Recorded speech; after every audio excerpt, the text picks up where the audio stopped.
دیکھیں جتنا بھی دین ہے نا اس کا ماخذ 4 چیزیں ہیں. پورے دین کا ماخذ نا اگر آپ نے کوئی دلیل لینی ہے، کوئی بات لینی ہے تو 4 چیزوں میں سے آپ لیں گے، قرآن سے، حدیث سے، اجماع سے اور قیاس سے. قرآن اللہ کا قرآن ہے، حدیث حدیث ہے، اس کے بعد اجماع صحابہ کا یا ائمہ محدثین یا مجتہدین کا اجماع ہو جانا، اور چوتھی چیز ہوتی ہے قیاس. اور قیاس کے بارے میں یہ واضح ہے کہ القیاس مظہر لا مثبت، فرمایا کہ قیاس کسی مسئلے کو ظاہر کرتی ہے، ثابت نہیں کرتی. مطلب اگر قرآن سے مسئلہ نہیں ملا تو ہم کہاں پر دیکھیں گے؟ حدیث کو دیکھیں گے. حدیث میں نہ ملا تو کدھر دیکھیں گے؟ اجماع کو دیکھیں گے. اجماع بھی شرعی دلیل ہے، اور اگر اجماع ان تینوں میں نہ ملا تو پھر ہم ان تینوں میں سے دیکھیں گے کہ اس جیسا جو مسئلہ پیش آیا ہے نا اس پر قیاس کریں گے. اس پر کیا کریں گے؟ مثال کے طور پہ ایک مسئلہ ہے کہ گائے جو ہے نا، گائے اور اونٹ، بکری، دمبا، یہ سارے جانور نا حلال جانور ہیں، بہیمۃ الانعام ان کو کہا گیا ہے. لیکن نبی علیہ السلام کے زمانے میں بھینس کے بارے میں کوئی حکم نہیں آیا. میں آپ کو ویسے ایک مثال کے طور پر ایک مسئلہ بتا دیتا ہوں. بھینس کے بارے میں کوئی حکم نہیں آیا. اب لیکن بھینس حلال ہے، ہم دودھ بھی پیتے ہیں، اس کا گوشت بھی کھاتے ہیں. زیادہ دودھ تو چلتا ہی بھینس کا ہے، بلکہ کہتے ہیں ہم یار بھینس والا دودھ دینا، گائے والا نہ دینا. حالانکہ کسی حدیث میں کسی جگہ پر بھینس کا تذکرہ نہیں ہے، کسی جگہ نہ قرآن میں آپ کو ملے گا نہ حدیث میں آپ کو ملے گا. تو لیکن یہ کہ بالاتفاق بھینس حلال بھی ہے، لیکن اس کو قیاس کیا گیا ہے گائے پر. اچھا قیاس کیا ہے؟ جب اس دن میں نے گزشتہ سنا، وہ ابھی مشہور ہیں انجینئر صاحب، وہ کہنے لگے کہ بھائی اس میں امام ابو حنیفہ کی کون سی بڑی بات ہے؟ امام ابو حنیفہ کی اس میں کون سی بڑی بات ہے؟ کہتے ہیں کہ یہ تو میں بھی اجتہاد کر سکتا ہوں یہاں پر، یہ چھوٹی بات نہیں ہے. ہر بندہ یہ سمجھتا ہے کہ شاید میں اجتہاد کر لوں گا یا میرے اندر یہ صلاحیت ہے، ایسی بات نہیں ہے. ساری زندگی میں کوئی بندہ بھی، یہ جو ہم جو بنے ہوئے ہیں نا مفکر اسلام، محقق اسلام، ہم میں سے مجھ سمیت ایک مسئلہ جس کی وہ پورا اس مسئلے کے دلائل، چاروں ائمہ کے دلائل اس مسئلے پر کہ اس میں دلائل کیا کیا ہیں، پھر ہر امام کی وجہ ترجیح کیا ہے، دلیل تو ہوگی نا جی مسئلے پر.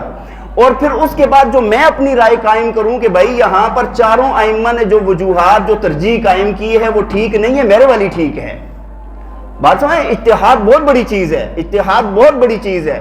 صحابہ کرام فرماتے ہیں، صحابہ سے منقول حدیث کی کتابوں میں 1,44,000 صحابہ میں سے مجتہد اور مفتی صحابہ 6 تھے ٹوٹل. کتنے تھے؟ 6 صحابہ تھے. اور اما عائشہ رضی اللہ تعالیٰ عنہ کے متعلق فرمایا گیا ہے کہ وہ آدھی مجتہد تھی.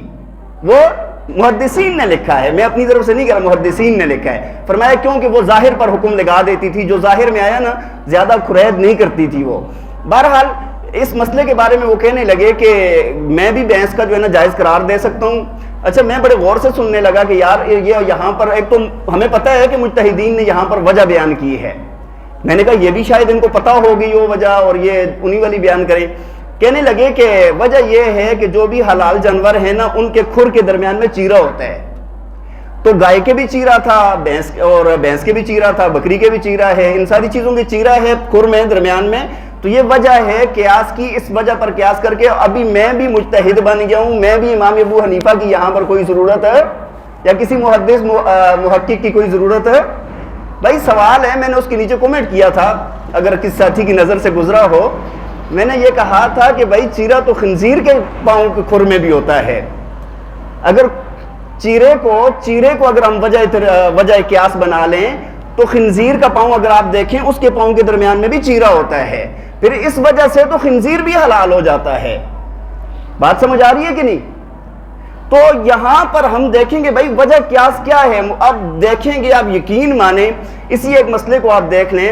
جو فقہا نے وجہ ترجیح بیان کی ہے انہوں نے کہا ہے کہ حلال جانور وہ ہیں جو جگالی کرتے ہیں. جو کیا کرتے ہیں؟ جگالی کرنا سمجھتے ہیں نا؟ جگالی کرتے ہیں. اب گائے بھی جگالی کرتی ہے، اونٹ بھی کرتا ہے، بکری بھی کرتی ہے، بھیڑ دمبا بھی کرتا ہے، اور بھینس بھی کرتی ہے. تو اس وجہ سے بھینس بھی حلال ہے. وجہ ترجیح کیا؟ اور یہ صرف اور صرف حلال جانور جگالی کرتے ہیں، کوئی حرام جانور جگالی. بات سمجھ آ رہی ہے کہ نہیں؟ اس وجہ سے میں آپ کو یہ بات عرض کر رہا تھا کہ یہ جو مسائل ہوتے ہیں نا، ایک تو احادیث کا جمع کر لینا. احادیث جمع ہو گئی ہیں ساری، بخاری کے اندر، مسلم کے اندر، جامع ترمذی کے اندر، یہ ساری احادیث جمع ہو گئی ہیں. لیکن وہاں سے ہم مسائل نہیں نکال سکتے، مسائل نہیں نکال سکتے ہم۔ مثال کے طور پہ میں آپ کو چھوٹی سی مثال عرض کر دیتا ہوں۔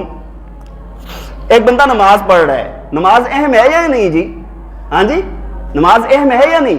نماز اہم مسئلہ ہے نا بھائی، سب سے اعمال میں سب سے اونچے درجے کی عبادت نماز ہی ہے۔ پوچھ بھی اس کی ہوگی، جس کی پوری ہوگی جنت میں، جو گڑبڑ ہوا وہ مار کھائے گا۔ اللہ تعالیٰ اپنا فضل فرمائے ہم سب پر۔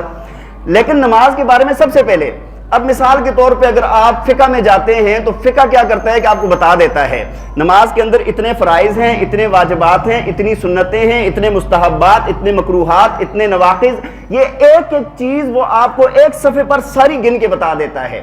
آپ نماز کی چھوٹی سی کتاب لیتے ہیں نا، اگر تعلیم الاسلام لیں، بیشتی زیور لیں، کوئی چھوٹے اتنی سی کتاب لیتے ہیں، اس کے اندر آپ کو ساری چیزیں مل جائیں گی۔ لیکن صحیح بخاری شریف اگر آپ کھول کے دیکھیں گے نا، ایک بندہ کہے نا کہ ایک بندہ کہتا ہے یار حدیث کے اندر سب کچھ موجود ہے تو ہم خود کیوں نہیں کر سکتے؟ آپ بخاری شریف شروع سے شروع کریں اور آخر تک پڑھ لیں۔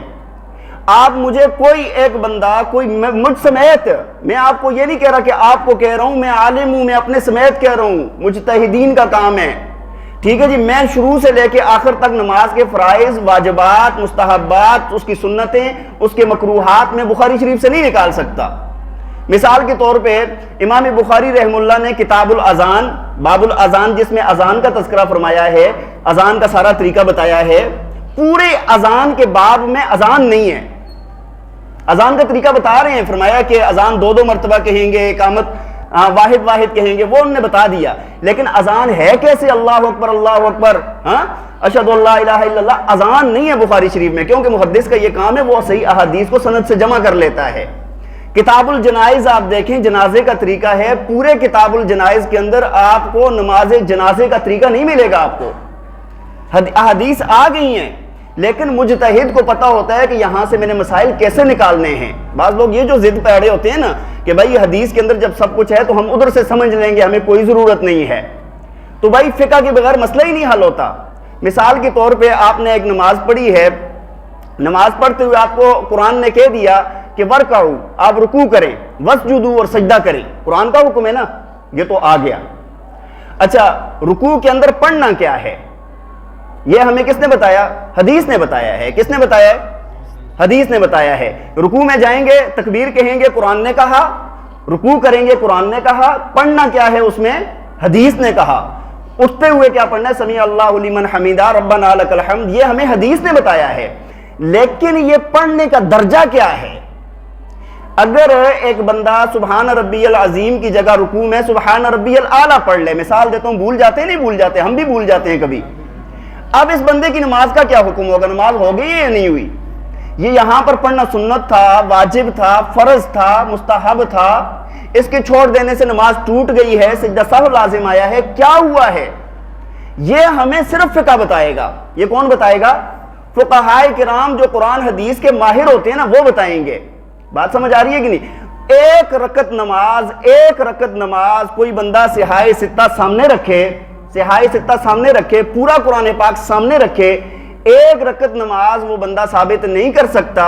عام بندوں کی مجتہد ثابت کر سکتا ہے، بھائی مجتہد ثابت کر سکتا ہے، میں یہ نہیں کہہ رہا کہ وہ اپنی طرف سے نکال رہا ہے، مجتہد ادھر سے ہی ثابت کرے گا، لیکن میں اور آپ یا ہمارے یہ جو بزرگ یہاں پر موجود ہیں یا پڑھے لکھے یا ان پڑھ جو بھی، وہ پورے قرآن سے ایک رکعت نماز کا طریقہ نہیں بتا سکتا۔ قرآن نے کہا اقیموا الصلاۃ وارکعوا واسجدوا، اقیموا الصلاۃ، اللہ تعالیٰ نے قرآن میں، یہ حدیث نے تشریح بیان کیا، رکوع کرنا ہے، سجدہ کرنا ہے، قیام کرنا ہے، سورہ فاتحہ پڑھنی ہے، سورت ملانی ہے، تشہد پڑھنا ہے، سلام پھیرنا ہے، یہ سارا حدیث نے بتایا۔ اس کے اندر جو احکامات ہیں، کہاں پر فرض ہے، کہاں پر واجب ہے، کہاں پر مستحب ہے، کہاں پر مکروہ ہے، یہ ہمیں کس نے بتایا ہے؟ کس نے بتایا ہے؟ تو بھائی بعض لوگ نا وہ توڑنے کے چکر میں ہوتے ہیں، وہ کہتے ہیں فقہا سے ٹوٹ جاؤ اور ہماری مانو، ہماری مان کے چلو۔ اچھا یقین مانیں آپ، میں ابھی یہ تھوڑا آپ کو یہ مسائل میں نے بتانے شروع کیے ہیں، میں وجہ یہ ہے کہ لوگ تاکہ ان کا ذہن نہ الجھے زیادہ، تو جو عام سی بات ہوتی ہے وہ میں آپ کو عرض کر دیتا ہوں۔ میں ایک زمانے کے اندر نا جو ہمارے غیر مقلد حضرات ہیں، میں نے کہا یار مسئلہ پوچھتے تھے، ہم طالب علم تھے، تو مسائل پوچھنے کے لیے ہم نے کہا یار یہ بھی تو پڑھاتے ہیں نا، یہ بھی تو مسائل بتاتے ہیں، کہاں سے بتاتے ہیں؟ یقین مانیں آپ، ان کے مدرسے کے اندر جو طالب علم پڑھتے ہیں وہاں پر صرف صحیح بخاری، صحیح مسلم، ترمذی نہیں پڑھائی جاتی، وہاں پر قدوری بھی پڑھائی جاتی ہے، وہاں پر ہدایہ بھی پڑھائی جاتی ہے۔ مسائل کے لیے وہ کیا پڑھاتے ہیں؟ مسائل کے لیے اپنے جو ان کے علماء بنتے ہیں ان کو مسائل سکھانے کے لیے کیا پڑھایا جاتا ہے؟ آج آپ کسی مدرسے میں جائیں، جا کے ان کا نصاب چیک کریں، بات سمجھ آ رہی ہے کہ نہیں؟ اچھا جو فتاوی جات ہیں حدیث حضرات کے، جو عمومی طور پر یہ کہتے ہیں کہ بھائی ہمیں تو قرآن حدیث ہمارے لیے کافی ہے، فتاوی ثنائیہ ہے، دو دوسرے فتاوی جات ہیں جو فتاوی کی کتابیں ہیں، مسئلہ لکھیں گے، نیچے کہیں گے قضا فی العالمگیری، یہی مسئلہ عالمگیری میں ہے، قضا فی الدر مختار، یہی مسئلہ در مختار میں ہے، یہی شامی میں ہے، یہی فتح القدیر میں ہے، بات سمجھ آ رہی ہے کہ نہیں؟ وہ بھی جب مسئلہ بتاتے ہیں رجوع کس طرف کرتے ہیں، تو یہ ایک بہت بڑا دھوکہ ہوتا ہے۔ بعض لوگ کیا کرتے ہیں، پکڑ لیتے ہیں، دیکھو جی یہ رفع یدین کرتا ہے، یہ رفع یدین نہیں کرتا، یہ فلان کرتا ہے، یہ فلان نہیں کرتا، یہ اپنے آپ کو ڈبونے والی بات ہے، ٹھیک ہے؟ آسان سی بات ہے بھائی، ٹھیک ہے، اگر مثال کے طور پہ میں کہتا ہوں، مجھے ایک بندہ کہتا ہے کہ یار آپ بتا دیں، ہم کہتے ہیں ٹھیک ہے یار تم مسئلہ بتا دو، ہاں جی، ہم سے پوچھتے ہیں، ہم بیشتی زیور کھول کے دکھا دیتے ہیں، قدوری دکھا دیتے ہیں، ہدایہ دکھا دیتے ہیں، شامی دکھا دیتے ہیں، عالمگیری دکھا دیتے ہیں۔ ایک مسئلہ پوچھا، ہم سارا وضو کا طریقہ، نماز کا طریقہ، روزے کا طریقہ، ارکان احکام سب بتا دیتے ہیں، لیکن ایک بندہ کہتا ہے نہیں جی ہمیں نہیں ضرورت اس کی، تو ٹھیک ہے حدیث سے تم دکھا دو ہمیں۔ پھر ایک بندہ اتحیات میں بیٹھا ہے، اتحیات میں میرے ساتھ ایک آدھ مرتبہ ہوا ہے ابھی تک، شاید آپ کے ساتھ بھی ہو، کہ اتحیات میں بیٹھ گئے، اتحیات پڑھنے کے بجائے سورہ فاتحہ شروع کر دی۔ ہوتا ہے کبھی؟ نہیں ہوتا، انسان ہے نا، بھول جاتا ہے۔ میرے ساتھ ساری زندگی میں ایک آدھ مرتبہ اس طرح ہوا ہے، ٹھیک ہے جی، انسان ہے، کبھی ذہن الجھنوں میں ہوتا ہے، کچھ ہوتا ہے، تو وہ شروع کر دی۔ اب یہاں پر ہمیں حدیث نہیں بتائے گی، پوری ذخیرہ حدیث دیکھ لیں کہ یہاں پر نماز کا کیا حکم ہے، قرآن ہمیں یہاں پر نہیں بتائے گا کیا حکم ہے، یہاں پر ہمیں فقہ بتائے گا کہ کیا حکم ہے۔ اور فقہ کوئی ایسی چیز نہیں ہے، بعض لوگ یہ سمجھتے ہیں کہ فقہ کوئی الگ چیز ہے۔ میں نے آپ کو بتایا فقہ نام ہے قرآن سے مسائل کا، حدیث سے، اجماع سے اور قیاس سے، اور قیاس بھی وہ ہوتی ہے جو ان تینوں سے ثابت کرتی ہے، الگ سے کوئی مسئلہ ثابت ہے۔ بات سمجھ آ رہی ہے کہ نہیں؟ اللہ تعالیٰ ہمیں عمل کرنے کی توفیق عطا فرمائے، اللہ تعالیٰ ہمیں سمجھ عطا فرمائے، اور جتنی بھی گمراہیاں اس وقت پھیل رہی ہیں اللہ تعالیٰ ہماری ان سے حفاظت فرمائے۔ وآخر دعوانا الحمد